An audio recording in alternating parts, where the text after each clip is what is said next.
This is Flat Out Agility, an Australian agility podcast. I'm Grace.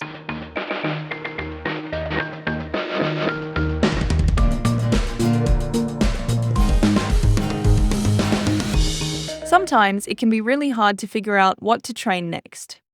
If you're in regular classes or pay for online coaching, you should be getting guidance on what to work on next. But sometimes it still won't be entirely clear if you can't get to classes regularly or the online training has a bunch of modules and you don't know where to start. So, as regular, non professional hobby trainers, let's figure this out. I think it's really beneficial for handlers to self manage their training and have some goals for what they want to train. I don't think it's useful to separate yourself from your training journey and leave it up to instructors or coaches. Even if you're fairly new to agility, you can still do research and make some decisions about what you want the future to look like. The best way to do this, I think, is to watch agility. If you can't attend trials easily, there's plenty of agility you can view online.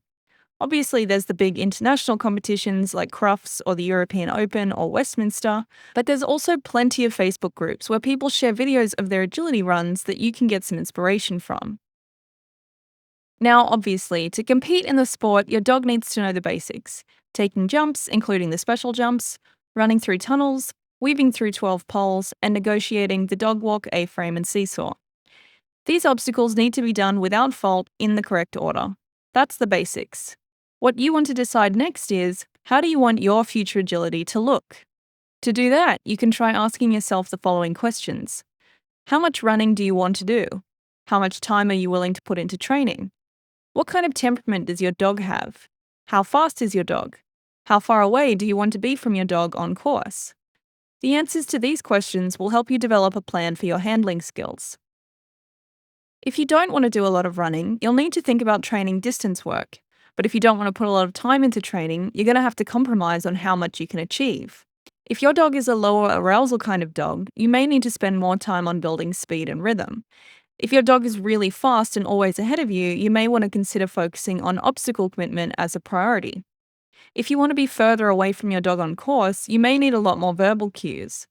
These are all examples of how your desired style of agility may require different training in different areas. In general dog training, the way to level up is to focus on the 3 Ds: distraction, duration, and distance. You add one of these elements to your sessions a little bit at a time to train each skill to a high level of fluency. We can apply these principles to agility training by layering in distractions, increasing duration up to the length of a full course, and adding distance between ourselves and the dog. This is a good place to start because it's focusing on the skills you've already taught, just increasing the performance level with a goal to improve fluency. But what about specific skills? For jumping, if you've trained basic extension and collection, you can expand your dog's skills by using different setups to test your dog. For example, have you trained a backside collection? Have you trained your dog to jump on a slice? Have you trained a threadle? Have you trained a serpentine? How do you handle pushing your dog to jumps or pulling your dog through them? Can your dog jump an extension along a zigzag line, not just a straight line of jumps? These are some ideas for extending your jumping skills based on how you want to handle and what kind of options you want to have on course. It's more than likely you've learned how to handle crosses, but you can focus on building your handling skills on the cross you use the least so that you have it as a solid option in future. For example, if you usually rely on blind crosses, try introducing a rear cross. Or if you rely on rear crosses, find places where a blind could be a better option and make sure it's in your arsenal by training your dog the cues for it. Then there's a host of other techniques that you can learn if you want to take things a step further, like a German turn, a flick, aka a throttle wrap, and a ketchka, aka a reverse spin, to name a few. These kinds of techniques help with sequences that are a little more complex and require some creativity. There are resources available online that explain what these techniques are and how to train them. There's also challenges like discrimination. Can your dog discern the correct line from your cues when off-course obstacles are near their line? Can your dog work away from you at a distance? How far? 2 meters? 4 meters? 10 meters? You can increase the distance by adding it in slowly and consistently, getting further away from your dog gradually.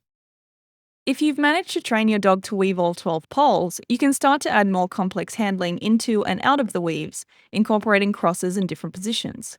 For example, can your dog still complete the weaves regardless of which side you are on, or regardless of how fast you are moving? Can you move in the opposite direction to your dog in the weaves? How far away can you be while your dog remains committed to completing the weaves? Contacts are similar.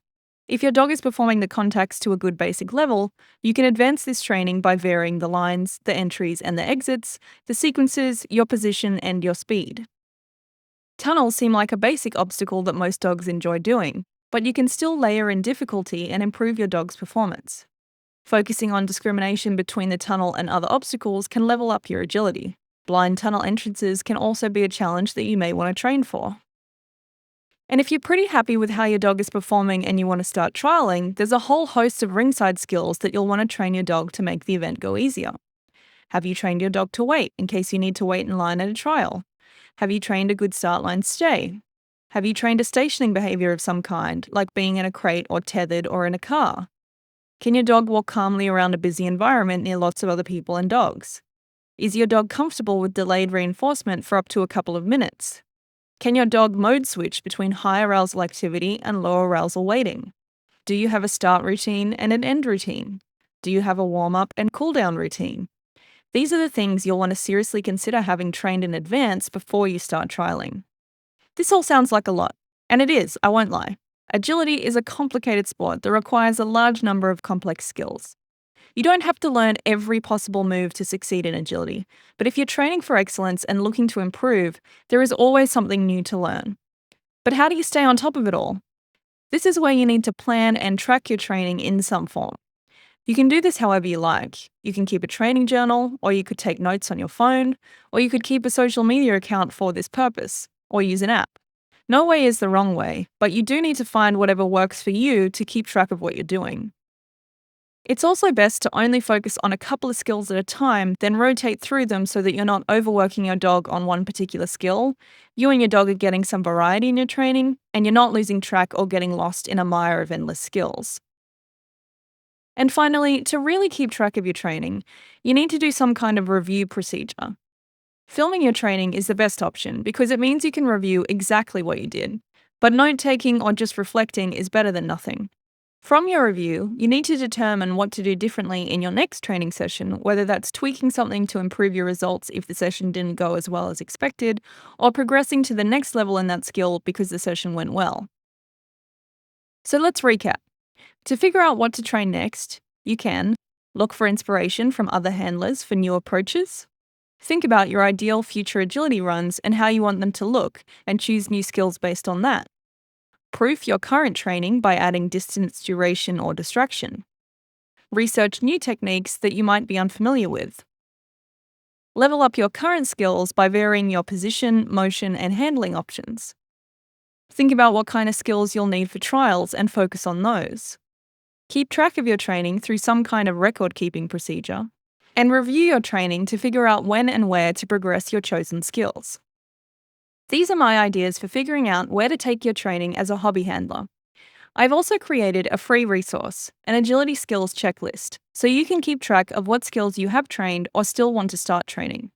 This list isn't meant to be the be-all, end-all of what skills you need for agility, or a list of what you have to train to compete in agility. It's just a broad list of as many agility skills I could find that are relevant for Australian competition. You can access this free resource through Flat Out Agility on Instagram or Facebook.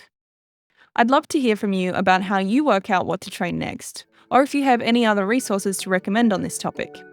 Thanks for listening. This has been Flat Out Agility. Be kind to dogs.